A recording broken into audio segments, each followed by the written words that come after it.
भगवान कृष्ण और अरिष्टासुर की कथा। एक बार वृंदावन में बहुत बड़ा बैल घुस गया और गांव में घुसने के बाद उस बैल ने लोगों पर आक्रमण करना शुरू कर दिया था, जिसकी वजह से काफ़ी लोगों को चोट भी लगी थी। जब श्री कृष्ण को इस बात का पता चला तो वह उसी समय बैल के पास पहुँचे। बैल को देखते ही भगवान श्री कृष्ण समझ गए थे कि यह बैल असुर है और उसका नाम अरिष्टासुर था। वह बैल कृष्ण को देखते ही उनकी ओर आक्रमण करने के लिए दौड़ने लगा और उन पर हमला करने लगा। श्री कृष्ण ने उस बैल को परास्त कर दिया।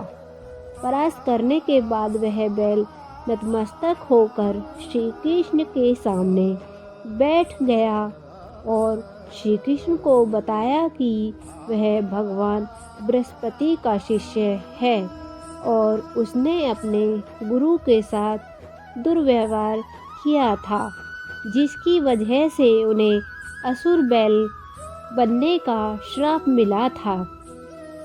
इस प्रकार भगवान श्री कृष्ण ने लोगों का अरिष्टासुर बैल से बचा लिया था। माखन चोर भगवान कृष्ण की कहानी। यह बात तो आप सभी लोग जानते हैं कि श्री कृष्ण को माखन खाना बहुत पसंद था।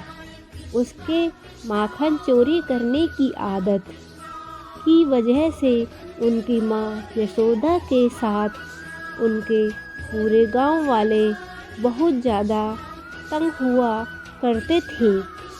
इसी वजह से श्री कृष्ण की माँ यशोदा माखन की मटकी को छत के ऊपर के भाग से लटका कर रखती थी, ताकि कृष्ण से वहाँ तक पहुँचा ना जा सके, माखन चोरी न कर सके। परंतु एक बार की बात है, जब यशोदा को किसी काम से घर छोड़कर जाना पड़ा था।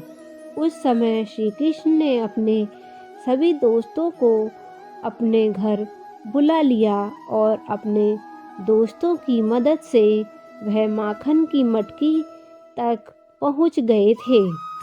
उन्होंने मटकी को तोड़ दिया और माखन निकालकर खाने लगे। इतने में उनकी माँ यशोदा घर लौट आई थी। उन्होंने देखा कि कृष्ण अपने दोस्तों के साथ माखन की मटकी तोड़कर उसमें से माखन निकालकर खा रहे हैं, तो जैसे ही उनके दोस्तों को पता चला कि यशोदा माँ आ गई हैं, तो उनके सारे दोस्त श्री कृष्ण को वहाँ अकेला छोड़कर भाग गए।